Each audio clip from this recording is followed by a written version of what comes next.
Hello, hockey friends and families around the world, and welcome to another episode of the Wraparound Roundtable. It's our holiday special. We give out big prizes and introduce you to some of the influential people in the game all at once. Before we get going, a reminder, at any time you can head over to hockeywraparound.com, look for the Roundtable button to enter in for this week's prize, which is going to be a green biscuit and a puck around. We might add on to that later, but it's a prize pack, and you can also enter into our grand prize once a week, which has some incredible stuff in it that every hockey player, every family is going to want.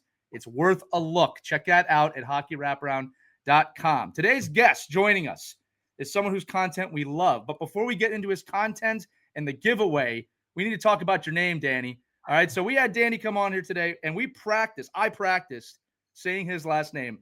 And while Danny did say, I got close, I couldn't get it right. He's got a Slovakian heritage, and I want to make sure we say your name right. So, Dan, let's tell the people out there, first off, how to pronounce your last name, and maybe a little bit about some of the troubles that you have with that last name as you move forward in your life.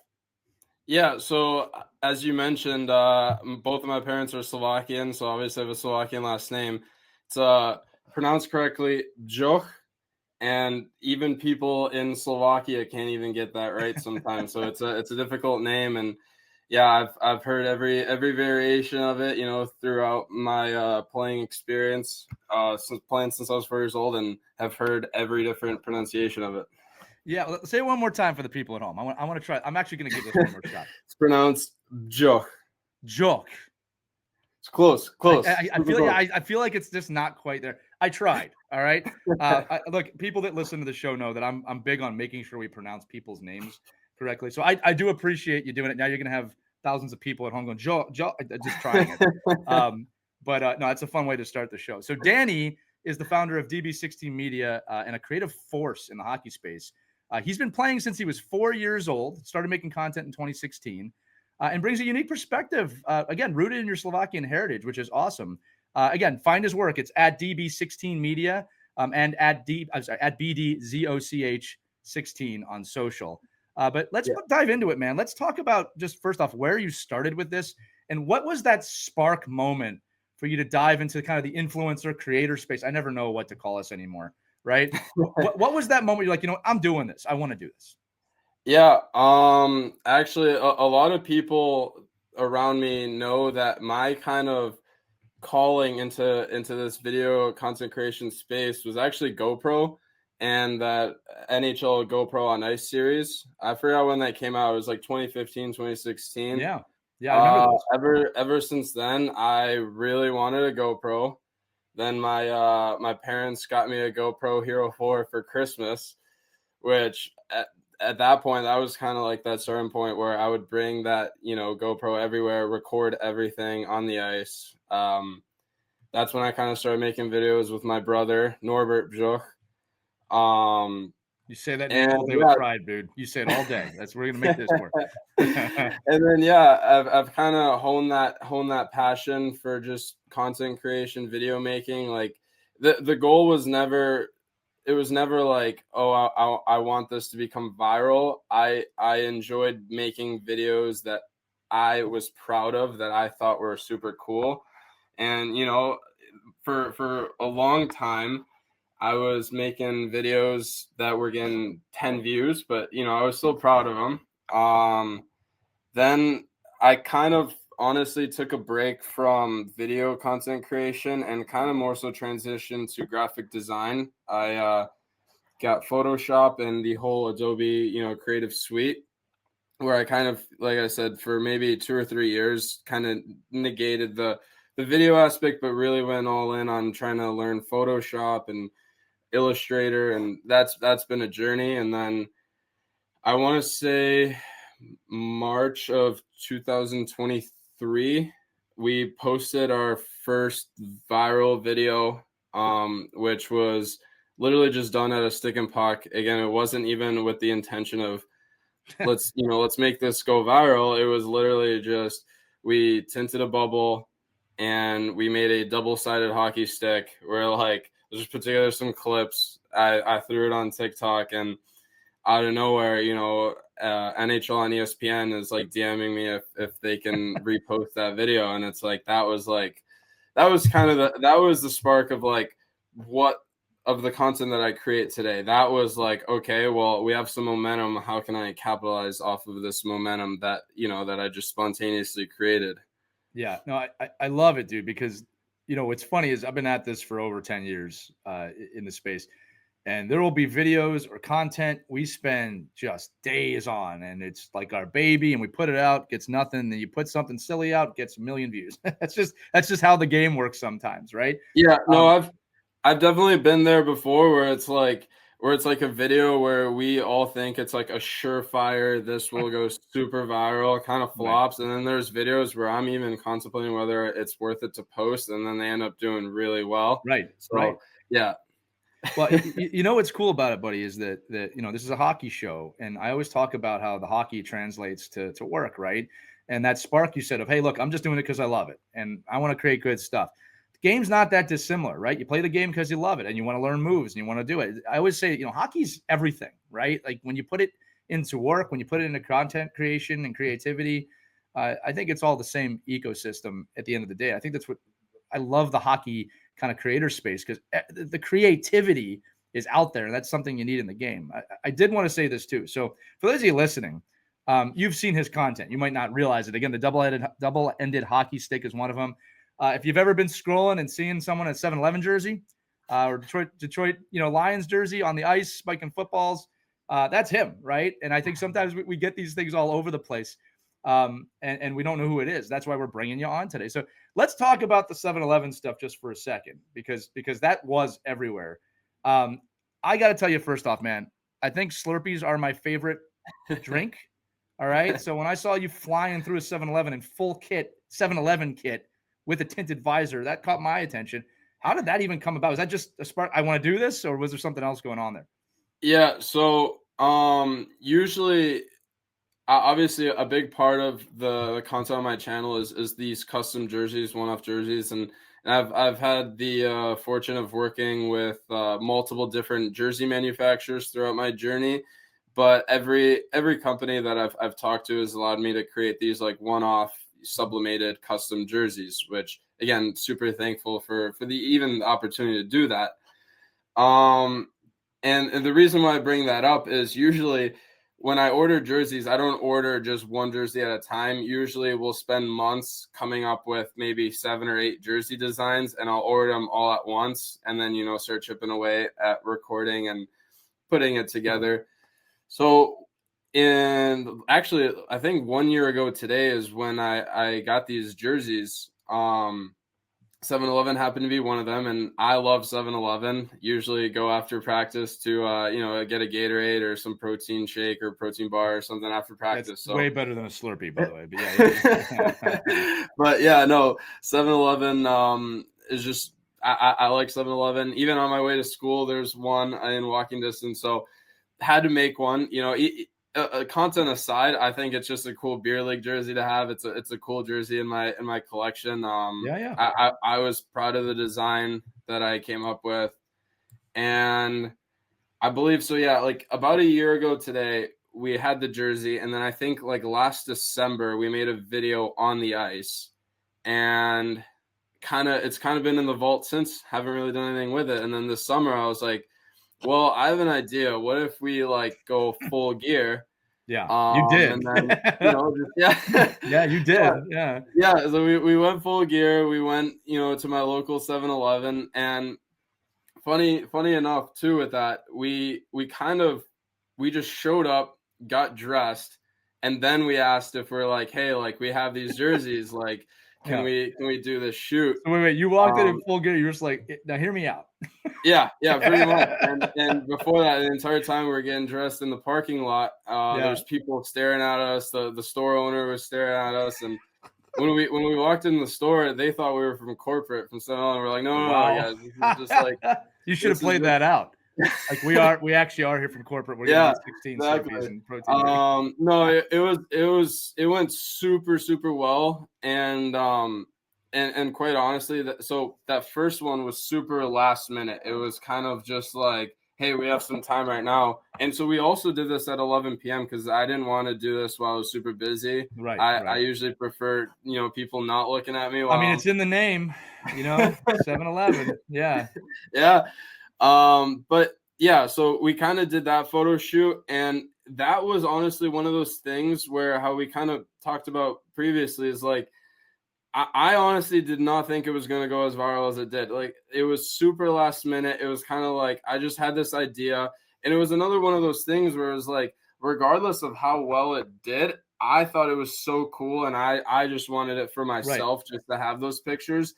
And like I said, didn't think it was going to go viral. It ended up going super viral. I mean, 7-Eleven posted it. I think Barstool, Bar Down. Yeah. A lot of, I think, Spittin' Chicklets, if I'm not all mistaken. you needed was Dallas, who actually has them as a sponsor, right? Dallas Stars, right? But yeah, it went super viral. And then because it went super viral, I was like, we have to do it one more time. And this time with my brother, who's a goalie. And he had his own 7-Eleven jersey as well. So we did it a second time. And again, it was kind of one of those things where it was like we didn't have it planned ahead of time. It was kind of like, okay, we have some time right now. It's late. You guys want to quickly go do this. So we show up to 7-Eleven and the Bensonville Fire Department is tanking their vehicles. So yeah, and that's where those pictures came from, I'm guessing. Yeah, wow. yeah. So it was kind of just, I feel like written in the stars. And by the way, the fire guy who was driving the truck, he played ACHA hockey at ISU. There you go. So he was 100% on board with the idea, and we're like, hey, like, we're doing this like hockey photo shoot. Can we use the fire truck in our pictures? And he was like 100%. So it was kind of just written in the stars. So I didn't know that those two were connected. Obviously, I've seen those photos, but I figured you just went to a firehouse in your 7-Eleven jerseys, and it just worked out. No, yeah. I do want to make a point here, especially for the parents listening, right? So I'm a parent too, buddy, and it's common to hear younger people today say, "Hey, I want to be an influencer. I want to be a YouTuber when I grow up," and that typically gets a lot of eye rolls from adults, which I don't think is super fair, right? I think if your kid likes to be creative, it's actually a great outlet. Now, there's totally dangers within that space. But what I love about what you said, and this is why I'm bringing it up, especially if kids are listening, you heard Danny say it's not about, going viral, right? He's creating stuff he wants to create that he loves without the massive expectation or the weight of, this needs to get 1 billion views to be successful. He did it because he loves it. I have been an influencer. I have been doing this a long time. The people that succeed in the space long-term, right? Because anybody can go viral for a day. All right. Are the people that are doing what you're saying, man. And they're into it. They love it. It's something that you are drawn to, that you're doing anyway, whether people are looking or not. I love that you said the picture I took with the 7-Eleven, I just wanted it for me. That picture is super viral. Yeah. I really hope if 7-Eleven, if you're listening, you owe this guy Slurpees for life. I'm going to put that out there right now. Yeah, I did want to ask this too. So, one of the things people don't see about social media is our back end, right? I get so many DMs from people, whether it's asking for questions or saying, I love what you did here. There's always this behind the scenes communication that's happening. I'm not asking you to be specific, but can you talk to me for a minute, maybe about some of the DMs you got aside from 7-Eleven and Spittin' Chicklets, that maybe someone reached out and just said, hey, I love this. I love what you're doing. And how important that is to you and how that's impacted you. Yeah. First of all, yeah, it means a lot to even see that, like, when companies see what we're doing, I think it means a lot, because it means that people, are interested and invested in what I'm doing. And like I said, I don't mean to beat a dead horse here, but it's stuff that I'd be doing regardless if it was getting attention or not. So it's kind of like that added bonus for me. Right. But I think in terms of the content that I create, the biggest DM that I get all the time or comments is, where can I buy these jerseys? And unfortunately, even with situations like 7-Eleven, it's not licensed. I'm not making money off of the content surrounding it. So I'm allowed to create one-off jerseys, but I can't sell, 7-Eleven jerseys without their permission. Right. So, but that's the biggest thing. And in a way, it is a compliment, because people, want to buy these creations that I, design and work, cool. From the idea to the conception, it Right. it takes months of time and planning and editing and all that. So it's a compliment when people ask to buy the jersey. Unfortunately, I have to tell them, like, I can't sell you these jerseys, but that's kind of the most common one that I get. Well, I think that's really cool, man, because it is a vote of confidence, like you said, in your work, right? And I understand that. I remember when I was a young kind of entrepreneur early on, you got to keep your nose to the grind, but it does mean a lot when someone says, "Hey, man, I love what you're doing," right? I remember when we made the first wraparound, the blade protector. A lot of people don't realize this. The very first version broke a lot. This is 12, 13 years ago. It's not available anymore. I should tell everybody that. But when we got that thing to where it is today, people, man, I love it. I won't play without it. Boy, does that make you feel good. And with the puck around out now, the amount of positive praise we get from people, we expect some negativity, especially when you're doing something with a puck. So many people have told us how much they love this puck. And it makes going to work every day worth it. It makes creating worth it, right? I mean, I think people look at a business and, oh, you're just trying to sell stuff. We had to create this puck. We had to create the media. We have to make you believe and help you believe in it. I'm a big believer in content, and I'm a big believer in messaging. It's another reason we do this show. So I love that you said that, dude, because I think it's a really important message that people go. So listen, we're going to be done in a minute. And for the listeners, again, we are going to multiply the prize. We're going to give Danny a chance to throw another prize on. But one thing I do want to ask, I'm asking everybody on the show, is we're introducing a lot of people to your content here. Okay. They're going to go check you out. If you have to check out the 7-Eleven jersey, guys. You have to do that. We talked about it. But tell the people, they're going to come visit you. What is it that you want them to take away from your content? We've heard from you about why you do it. What do you want them to get out of it? Yeah, I think the biggest message is just to honestly create stuff that you love, create stuff that other people haven't thought of, people that think is not possible. That's kind of, I think, my main message, that I want people to just go and do it. If it doesn't exist, go out and make it exist, right? If it's just an idea, then try to bring it to life. That's kind of, I think the main message. Buddy, you're wise beyond your years. That is not just a great message for social media. That's just a great message, period. And I think that so many people are afraid to do that today.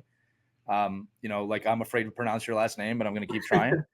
Right? Like you got to be able to push yourself to try things. And again, kids, if you're listening, there's so much judgment on socials, right? And I do want to add. Yeah. I do want to add on to that, and I know you kind of brushed on it in the last question, where how you were talking about there's going to be negative comments, and Sure. I've kind of definitely experienced that more as I've grown on social media. But I will say, when we first started making these videos, there have only been positive comments, and that's something that's kept me going. But to anyone, kids listening, I think in terms of that, something I want to say is, you will get naysayers and negative comments regardless. You have to kind of learn to tune that out, because you can create the most viral video possible. There will be people dissing, or if you create a video that's obviously a joke, people will trash you for it, not knowing that it's like very obviously a joke, and it's kind of gets lost in the translation. But that's, I think, another really good message is don't listen to the negative comments if the overwhelming amount of comments are positive. Don't have that one negative comment drown out the 10 positive comments.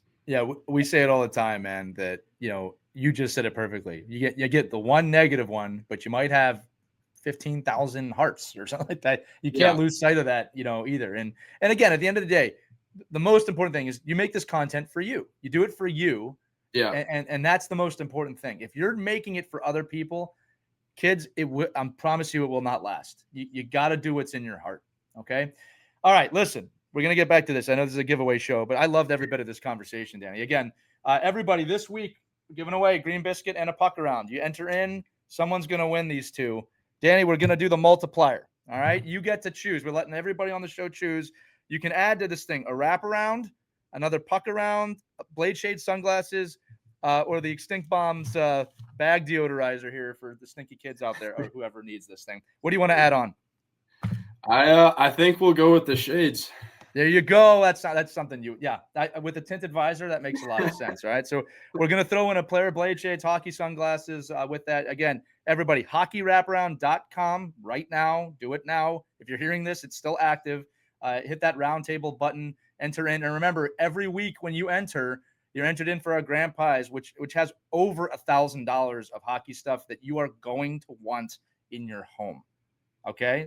I'm going to try it. Danny, say your last name again. I need to hear it one more time. Bdzoch. Oh man, Danny Bdzoch. I'm trying. Kids, I'm getting closer. Listen, you can't be afraid to fail. I'm screwing this up, but I don't mind. Right? I feel better that you said people in Slovakia have a hard time with it, but I'm glad that you can say your own last name.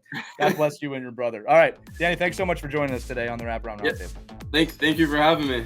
That was great. All right, everybody, one more time, hockeywraparound.com. Go in and get yourself some prizes. We do this every year. We have a lot of fun, and check out what we have going on there. We'll see you on the next Wraparound Roundtable, everybody. Take care.